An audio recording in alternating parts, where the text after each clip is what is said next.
Enfim, bom dia pessoal, vou passar a palavra para a Adriana e vamos ao que interessa. Bom dia pessoal, tudo bem com vocês? Então hoje, quarta-feira, dia 9 de julho de 2025, no Brasil a data de hoje é especialmente relevante devido à Revolução Constitucionalista de 1932 e também o Dia Internacional para Destruição de Armas de Fogo. E só coisa boa, então, né? Só coisas boas. A Revolução Constitucionalista, né, foi uma beleza.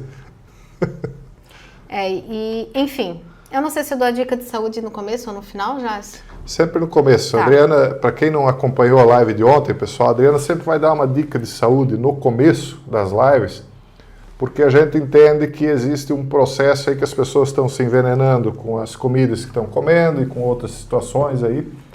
Então, aquilo que a gente puder ajudar nesse quesito aí também a gente vai sempre rapidinho no começo aqui para ajudar vocês. Uma das notícias que a gente vai comentar hoje é sobre autismo. Então, eu trouxe uma dica sobre essa situação. E ainda existem muitas incertezas sobre a causa do autismo, mas há um consenso que ele seja multifatorial, mas principalmente é uma questão genética, né, Jairson? Mas, em alguns estudos sugerem que existe uma alteração na barreira das paredes do intestino. E essa barreira, ela permite que algumas substâncias, como toxinas, enfim, esses fragmentos de alimentos, podem correr na corrente sanguínea, potencializando e afetando o sistema nervoso central da criança. Ou, enfim, da pessoa que tenha autismo, contribuindo para o sintomas associados ao transtorno. Então, fatores externos, como talvez soluções, alimentos, coisas que as pessoas em gerações anteriores não tinham tanto acesso, né? Exatamente. E por que eu falo isso? Pois a partir dessa dica, gente, não é uma questão de que eu estou dando uma dica para vocês estudarem, caso esse assunto do autismo interesse para vocês, né? Porque dentro dessa linha de raciocínio você pode encontrar muitas coisas. Então, assim, ó, a permeabilidade, meu Deus do céu. Permeabilidade. do intestino com relação ao autismo. Inclusive, assim, existe uma associação que muitos autistas fazem um exame de fezes e ele tem um aumento considerável de fungos no intestino. Então, isso também é uma situação que vale a pena você estudar, você vai encontrar muitos assuntos com relação a isso. Resumidamente, pessoal, envolve a questão parasitária, alimentação, porque o alimento interfere na questão de reprodução parasitária, outra substância que você bota no seu organismo, e a questão intestinal tem tudo a ver com isso, porque o intestino, embora seja lá embaixo, né, onde passam os dejetos do organismo, ele é considerado o segundo cérebro da pessoa. Eu não sei se vocês sabem, mas é dito que lá tem muitos neurônios. Por incrível que pareça, tem neurônios no intestino. Sim. Então, se a pessoa está com o intestino permeável, ou seja, estão passando coisas ali por dentro dele, indo para o organismo, para a corrente sanguínea, etc., pode contaminar a pessoa. E tem pessoas que, por certas situações de foro íntimo, acabam deixando seu intestino permeável porque, enfim, deixa para lá, vamos adiante aí. Tem coisa que não dá para falar, né? Mas vocês já entenderam. E em cima desse estudo vocês conseguem encontrar muitos detalhes interessantes, sabe? Mas o tema de hoje é um tema bem triste, na verdade, eu nem sei, é bem triste para mim trazer ele, para o Jairson com certeza também, né? Porque foi o que aconteceu ali no Rio Grande do Sul, numa cidade bem pequena, eu não sei se tu chegou a estudar esses detalhes. Eu vi que era uma cidade pequena, não vi quantos habitantes. 5.600 habitantes. Então, assim, ó, numa cidade assim pequena, gente, todo mundo se conhece, né, Jairson? Então, as pessoas ali da escola, eles conheciam o agressor, né? E É bem complicado, assim, só de imaginar. Eu não sei nem se eu consigo falar sobre isso, falar bem a verdade para vocês, porque a gente tem crianças e, infelizmente, resultou no falecimento de uma criança, né, do menininho um pequenininho de 9 anos. De 8, 9 anos. Vitor André Gambirazi, de 9 anos, levou 11, né, e faleceu.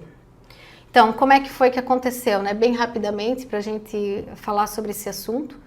Esse rapaz, ele entrou dentro da escola, ninguém suspeitou, né? Apesar de que, né? Porque todo mundo conhece a família, conhece até o avô, né, Jais, nessas cidades pequenas. Na nossa cidade, a maioria dos brasileiros hoje não mora no interior, mora nas grandes cidades, principalmente no litoral, né? Numa cidade de 5 mil habitantes, tu conhece, se não 100% das pessoas, perto disso. Hoje até tem um pouco mais de imigração, pessoas que vão de uma cidade para outra, mas tem lugares que ainda não é assim. Então tu conhece todo mundo, tu conhece o pai, o avô, o tio, o primo, todo mundo, entendeu? Exato. Então é uma coisa assim que choca mais ainda, porque tu fica pensando o que levou a acontecer, essa pessoa fazer isso aí. Eu acho, pessoal, o pessoal não leva muito a sério essa história aí de agentes MK Ultra, né? Tem uma série chamada Stranger Things, que ela obviamente puxou muito por uma questão da ficção científica, que fala de crianças que haviam sido colocadas dentro de uma sala, lá o filme não fala o que aconteceu, porque isso aconteceu de verdade, de fato, lá nos Estados Unidos, onde essas crianças passavam por procedimentos indizíveis, o que era feito com elas. Geralmente eles pegam órfãos para fazer essas experiências, e eles criam com essas... Dentre outras coisas, torturas, né? Eles criam os agentes MK. O que é um agente MK? O agente MK é um agente feito para determinadas funções. Então, tem ali uma dúzia de funções diferentes para a qual eles programam essas pessoas. Eles vão fazendo uma lavagem cerebral. E no mundo em que a gente está vivendo, por mais que às vezes a pessoa não tenha sido levada lá num laboratório pelo governo para ser treinada aí como um MK desse da vida, né? As pessoas passam por coisas muito traumáticas. Existe traumatização, por isso tem essa questão de bullying, tem que cuidar com essa questão de bullying. Quando é uma brincadeira, no nosso tempo tinha bullying razoavelmente pesado, só que na época não tinha uma lavagem cerebral em cima das crianças. Então ela já vem com trauma, ela já tem às vezes um problema mental. Em casa, eu não sei o caso dessa criança aí, criança já é um adolescente, né, já é um homem, não sei o que aconteceu na vida, mas enfim, às vezes é uma pessoa que naturalmente já está perturbada. E aí, como é que faz a programação mental dela? Esses shows aí que acontecem em Copacabana, esses filmes, tem certos filmes aí que tem uma programação ali dentro, as pessoas não percebem como está programando violência na cabeça da pessoa, e uma violência muito específica é programada na cabeça desse tipo de covarde, né? Porque ele é uma pessoa com problema, mas ele tem uma covardia, porque ele especificamente ele vai atacar um menor de idade. Então eu não estou dizendo que esse caso especificamente aconteceu, mas como tem aumentado muito, como por exemplo o caso acho que foi Realengo, lá no Rio de Janeiro, lá do cara da Religião da Paz. O que tinha dentro da cabeça? É uma programação. O pessoal vai colocando na ideia dele, tal religião não presta, tal fulano não vale nada, tal cor de pele não vale nada, os ricos não valem nada, sabe? Essa coisa assim de ficar martelando na cabeça da pessoa que o outro não vale nada, é igual a questão dos justos. Um cara dentro de uma universidade federal, um professor e psicóloga, teve lá a psicóloga que escreveu coisa até pior, acho que foi, pessoas adultas, e aí tu diz assim, meu Deus, mas como é que um ser humano dessa idade vai repetir uma frase dessa? Porque a programação, um monte de lixo que foi colocado dentro da cabeça deles por anos, foi programando eles para ser essa máquina aí que não tem mais empatia pelo outro, que acha que o outro é um inimigo para ser destruído. Então são coisas, na minha visão de cristão, né? São coisas anticristãs que são colocadas na mente deles, né? Talvez alguém de outra religião vai dizer isso é anti-budista também, ou é anti-judaico, anti-muçulmano, né? Coisas que são anti-humanos, na verdade, né? E isso é programação. A programação pode ser feita de uma maneira positiva, através de livros, ou negativas também através de livros. A positiva através de filmes, que é muito difícil hoje em dia, né? Tu vê uma novela, o que tu vê nessas novelas hoje? A Odete Roitman, né, que é uma mulher branca, bem-sucedida, o que está sendo colocado contra ela? O ódio, né? Nós temos que odiar porque ela é branca, porque ela é bem-sucedida, ela é rica. E aí quando acontece um desastre desse, todo mundo, mas o que aconteceu? O que aconteceu é que existe uma programação para que isso aconteça. Por isso que se chama programa de televisão, programa de rádio, agora hoje em dia programa de internet, né? Porque você está sendo programado e não sabe, não percebe. E aí essas mentes mais fracas, que recebem uma carga muito grande de coisa ruim na cabeça, eles vão lá e fazem, eles executam. Então, por exemplo, um covarde que vai lá e diz para guilhotinar uma criança de 5 anos, ele só fala, porque ele sabe que ele vai ter consequências, mas lá dentro da mente dele, ele tem ódio de verdade, só que ele tem um freio, né? Ele não faz porque ele tem medo de ser punido. Tanto é que quando vem uma consequência, ele vai lá e pede desculpas, né?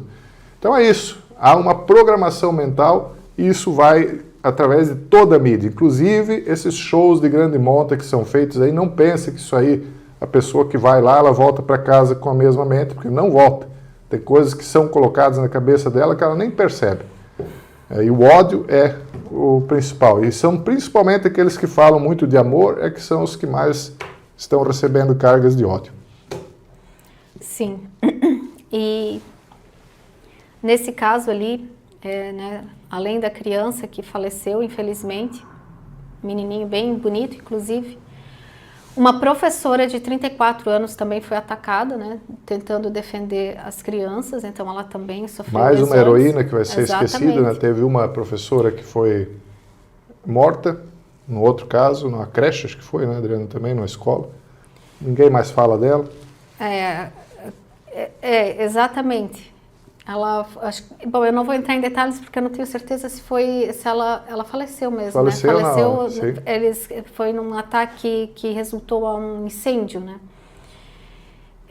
E eu quero destacar aqui, nesse caso, o zelador, né? O porteiro, que é o Luiz Carlos dos Santos, até vou falar o nome dele, porque ele foi quem conseguiu segurar o rapaz com uma pá. Foi um herói, então, Sim, das crianças. ele conseguiu segurar o agressor com uma pá e resultando em menos danos, digamos assim. E sabe, Jaisso, assim como existem as pessoas tão malignas a ponto de fazer uma coisa tão impensável, eu quero também falar aqui da dona Ercinda. Acho que tu não viu isso, né, Jaisso? Eu gosto sempre de olhar uma coisa boa dentro de uma coisa ruim. Porque esse mundo também tá cheio de pessoas boas, sabe? E a Ercinda, ela é uma senhorinha que ela estava assim na frente da escola. Ela escutou as bombinhas porque o agressor, ele soltou bombinhas, enfim, ele fez um caos ali. E ela já escutou e saiu correndo. E a primeira coisa que ela fez foi abrir a porta e chamar as crianças para dentro da casa dela, do quintal, e esconder as crianças. Eu vi um vídeo com isso. E isso, eu sei que parece, talvez, nós com certeza também faríamos, mas dentro de uma situação tão horrível, sabe, isso aqueceu um pouco o coração, sabe, ver uma pessoa fazer isso, e ela também foi uma responsável por salvar crianças, tá certo? As crianças já estavam fora da escola, mas eles ainda estavam ali vulneráveis. E alguém correr atrás, né? Então, assim, eu queria falar dessa dona Ercinda, né, que eu, sinceramente, eu fiquei imaginando se fosse um filho meu, Jaisso, e como eu ia ficar grata a essa dona Ercinda, a esse senhor Luiz Carlos dos Santos, sabe? A professora. Então, assim, a gente vê muita maldade, mas também a gente vê muita bondade, sabe, Jaisso? E... inclusive, eu queria comentar, assim, a gente traz esses temas, mas aqui a nossa manhã é corrida, né, Jaisso? O Jaisso grava ali para os outros canais, eu vou montando, também respondo e-mails, enfim, não é assim, não é uma coisa assim, simples, é sempre numa correria. E eu trouxe, inclusive, um projeto... Tem outras situações fora de YouTube para resolver? A gente existe um projeto de lei, Jaisso, que eu queria até ouvir a tua pergunta, a gente não conversou nada sobre isso, mas esse projeto de lei, ele está parado agora. Mas ele propõe o uso de policiais aposentados para a proteção de escolas com foco na segurança escolar. Um exemplo notável é o projeto de lei 243/23, que sugere ampliar atuações de militares inativos, incluindo policiais aposentados, em atividades da segurança escolar. A proposta destaca a presença ostensiva e ostensiva é com arma. Sim. E esse projeto de lei, inclusive, é de um deputado estadual ali do Rio Grande do Sul. Eu acho que tem que ser nacional. Isso aí foi exatamente isso que eu defendi quando aconteceu em Blumenau. Exatamente isso. Eu falei, coloca policial aposentado, porque tu botar segurança, o segurança, ele normalmente é um cara mais do jovem, né? Então ele tem ali que ter força física, eles botam lá o cara com cacetete e tal, não bota arma. E um cara mais jovem, ele ainda tem que ser testado na vida. A personalidade, não a capacidade de fazer uma defesa, não, a personalidade. E um policial aposentado, ele tem um currículo, ele tem um histórico que tu pode, o colégio ir lá e buscar, não, eu quero todo o currículo desse cara, pega a ficha funcional dele, traz aqui para eu dar uma olhada, para tu escolher, né, porque tem muitos policiais aposentados, e para tu ficar numa escola, é mais simples, tu não tem que, sabe, não tem que ter um preparo físico grande, porque é criançada, tu só vai ter que agir e aí tu vai ter uma arma para quando acontecer de um cara desse entrar. E aí, na minha opinião, tá, pessoal, tem que eliminar na hora. Né? Fez, elimina, ou pelo menos deixa o cara, né, carrido ali, porque às vezes é bom que sobreviva para tu descobrir de onde que veio o problema. Exatamente. Mas, enfim, eu sou totalmente a favor, tem que ter policiamento, sim, na escola e, de preferência, policial aposentado, né, porque policial na ativa também não dá, porque o Brasil é um país quebrado, falido, um país escravizado por juro e um monte de corrupção, vocês sabem muito bem. Então, precisa de policiamento na rua, só que o policiamento nas escolas, infelizmente, está sendo necessário. One Belt One Road, a nova Rota da Seda, Cinturão e Rota, é a iniciativa da China para tentar levar o comércio e as mercadorias dela para o mundo inteiro, criando uma nova hegemonia econômica e financeira mundial. Ela é uma das principais motivadoras de uma terceira guerra mundial e nós vamos falar sobre como isso tem a ver com o que aconteceu no ataque dos Estados Unidos ao Irã recentemente. Só antes eu quero falar para vocês que tem ajudado vocês compartilharem o vídeo que vocês estão recebendo por e-mail, mandando e-mail para outras pessoas e também compartilhando os links, né, que vocês recebem no Substack ou Substack através do WhatsApp ou Telegram. Né? Então eu peço que continuem fazendo para que o canal continue crescendo e a gente continue empolgado aqui trazendo informações para vocês nessa plataforma. Bom, vocês sabem que recentemente os Estados Unidos atacou o Irã, e isso tem vários motivos, né? Não é por um motivo apenas que esse ataque aconteceu. Uma das coisas que ninguém comentou e que eu acho que é algo que merece atenção é o fato de que a China tem um projeto chamado One Belt One Road, que é uma renovação daquela antiga Rota da Seda que visa levar mercadorias chinesas para o mundo inteiro. Um dos trechos que eles precisam passar é o trecho do Oriente Médio. Inclusive, eles têm agora uma ferrovia que liga o Irã até a China. E vamos lembrar que a China é o maior consumidor de petróleo do Irã. Um dos maiores consumidores do mundo, inclusive, se não o maior.